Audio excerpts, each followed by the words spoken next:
بسم اللہ الرحمن الرحیم الحمدللہ رب العالمین والصلاة والسلام علی اشرف الانبیاء محمد وآلہ الطیبین الطاہرین اللہم صلی علی محمد وآل محمد واللعنۃ الدائمۃ علی اعدائہم اجمعین اما بعد۔ ناظرین کرام، السلام علیکم ورحمۃ اللہ وبرکاتہ۔ ہمارے اور آپ کے ساتویں امام حضرت امام موسی کاظم علیہ السلام کی شہادت اور اس کے اسباب۔ امام کی زندگی، اگر امام کی مظلومی پر غور کیا جائے تو امام نے جو زندگی گزاری ہے بہت سے امت کے مسائل کو حل کیا۔ امام نے طرح طرح کی اذیت کا سامنا کیا، مشقتیں برداشت کیں، لیکن امت کے امور سے غافل نہیں رہے، اپنے چاہنے والوں کی نجات سے غافل نہیں رہے، اپنے شیعوں کے علم و حکمت اور ان کی علمی تربیت سے امام کبھی غافل نہیں رہے۔ لہٰذا بڑا مشقت کا دور ہے، تقیے کا زمانہ ہے، حکومت کا سلطہ ہے، حکومت کی پکڑ ہے، دسترس ہے، لیکن امام ایسے عالم میں بھی اپنے اجلہ، اپنے اصحاب خلص کو امت اور اپنے چاہنے والوں کی جو ہے وہ ہدایت کے لیے مامور کر رہے ہیں اور ان کے مسائل کو حل کر رہے ہیں۔ اور امام علیہ السلام کی جو شہادت کا سبب، سب سے بڑا جو سبب بنا ہے، وہ واقعہ ہے کہ جب ہارون رشید، وہ تمام، ظاہر سی بات ہے، بادشاہ وقت ہے، اپنے تمام جاہو جلالت اور لشکر اور تمام لوگوں کے ساتھ جب وہ مدینۃ الرسول پہنچا حج کے بعد، تو امام علیہ السلام بھی کچھ افراد کے ساتھ تھے۔ تو اس نے لوگوں کے سامنے اپنی قربت کا اظہار کرنا چاہا کہ ہم رسول سے کتنا قریب ہیں، ہم جانشین رسول ہیں۔ لہٰذا اس نے بلند آواز سے تمام مسلمین کے مجمع میں جب رسول اسلام کو سلام کیا ہے تو وہ کہتا ہے السلام علیک یا ابن عم، اے میرے چچا کے بیٹے، یعنی میرے چچا بھائی، آپ پر میرا سلام ہو، تاکہ لوگ سمجھیں کہ ہم کتنے قریب ہیں رسول سے۔ کہا اسی اثنا میں امام کاظم علیہ السلام نے آواز دی السلام علیک یا ابی، اے میرے بابا، میرا سلام ہو آپ پر۔ اب ظاہر سی بات ہے، یہ جملہ سننا تھا کہ ایک مرتبہ ہارون نے، امام نے دلیل بھی دی، امام نے دلیل یہ دیکھی رسول اسلام جو ہے وہ اگر اس زمانے میں آئے تو اگر تمہارے یہاں شادی کرنا چاہے تو کیا تم رشتہ دو گے؟ اس نے کہا بالکل، ہم فخر سمجھیں گے۔ تو امام نے کہا لیکن رسول ہمارے یہاں ہماری بیٹیوں سے شادی نہیں کر سکتے، کیوں؟ اس لیے کہ ہم سب اولاد رسول ہیں۔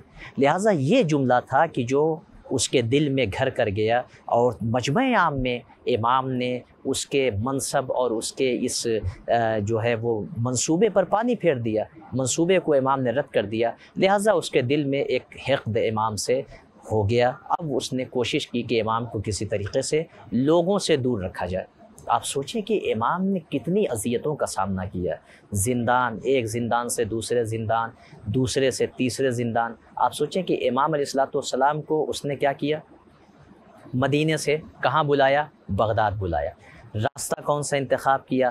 سواری، اور اسی کے ساتھ ساتھ جو افراد معمور کیے تھے کہ امام کو آسانی نہیں پیدا کی جائے، امام کو سہولت نہیں دیا جائے، اور امام کو اسی طریقے سے تیز رفتار سے امام کو لے کے آیا جائے۔ آپ سوچیں کہ امام خود نحیف و لاغر کمزور امام ہو چکے تھے، قید خانہ، پھر لوگوں کے جو ہے وہ امور کو آسان کرتے تھے، امام کی خوراک بھی مختصر ہوتی تھی۔ سوچیں کہ ایسے عالم میں اتنا طویل سفر، آپ سوچیں کہ امام، سب سے بڑی مظلومی یہ ہے کہ امام کو ان کے جد کے مدینے سے جدا کیا جا رہا ہے۔ ناظرین، ہم بڑی آسانی سے پڑھ دیتے ہیں، سن لیتے ہیں، لیکن آپ سوچیں کہ اہل بیت جو جان مدینہ ہے وہ مدینے کو کیسے چھوڑ رہے ہیں۔ مدینے میں روضہ رسول ہے، رسول کی قبر ہے، جناب فاطمۃ الزہرا کا مزار ہے، ان کی قبر ہے جنت البقیع میں، اسی طریقے سے امام حسن اور جو 4 معصومین جنت البقیع میں دفن ہیں۔ آپ سوچیں کیسے امام جو ہے وہ مدینے کو چھوڑ کر کہاں جا رہے ہیں؟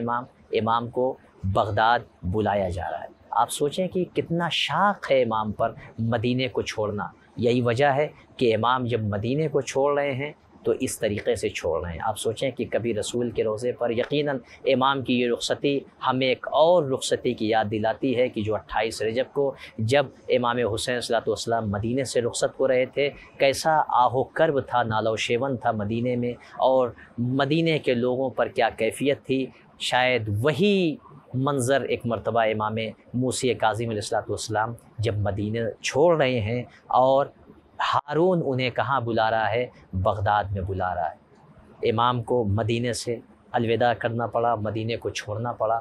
آپ سوچیں کہ امام کہاں پر آئے ہیں؟ امام بغداد میں۔ امام کو کئی مختلف قید خانے امام کے لیے بدلے گئے۔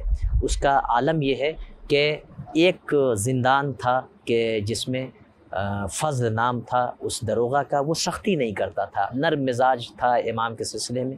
ہارون کو یہ خبر ملی کہ وہ سختی نہیں کرتا، تو ہارون نے کیا کیا؟ اس کو بلایا، اس سے توبیخ کی، اسے ڈانٹا اور یہاں تک کہ اسے قتل کر دیا۔ کیوں؟ اس لیے کہ امام کے سلسلے میں وہ نرمی رکھتا تھا۔ جو بھی جس کے اندر انسانیت ہوگی، نرم مزاج ہوگا، وہ کبھی امام پر تشدد نہیں کر سکتا، اس لیے کہ امام کسی کو اذیت دینے کے لیے نہیں آئے۔ یہ تو اپنے اوپر اذیت لیتے ہیں، اپنے خود اذیت برداشت کرتے ہیں، مگر امت کی اذیت کو دور کرنے کے لیے آئے۔ آپ سوچیں کہ اس کے بعد امام علیہ الصلوۃ والسلام کو پھر وہاں سے کہاں منتقل کرایا؟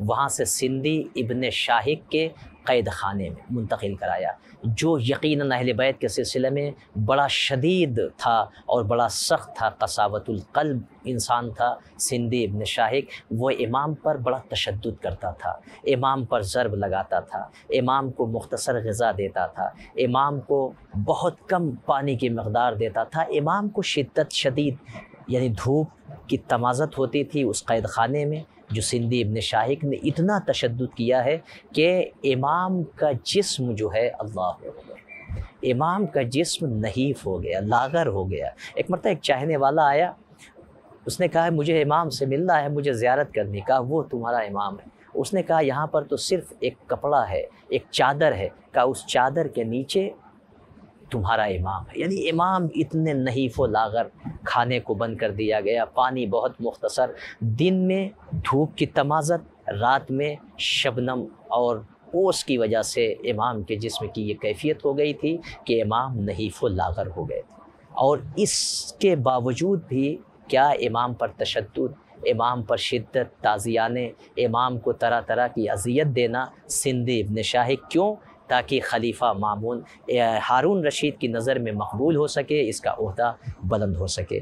امام کو اس طریقے سے اذیت دی گئی اور آخر میں اسی سندھی ابن شاہق کے قید خانے میں امام اذیتوں کو برداشت کرتے ہوئے ایک مرتبہ 25 رجب المرجب کی وہ المناک تاریخ آتی ہے کہ جب 183 ہجری میں جب امام اس دار بقا سے دار الہی اور بقائے دار فانی کو چھوڑ رہے ہیں، لقاء الہی کو اختیار کر رہے ہیں، اور امام 25 رجب المرجب کو 183 ہجری کو امام کی شہادت ہوئی اور امام نے داعی اجل کو لبیک کیا۔ والسلام علیکم ورحمۃ اللہ۔ والكاظمين الغيظ والعافين عن الناس والله يحب المحسنين۔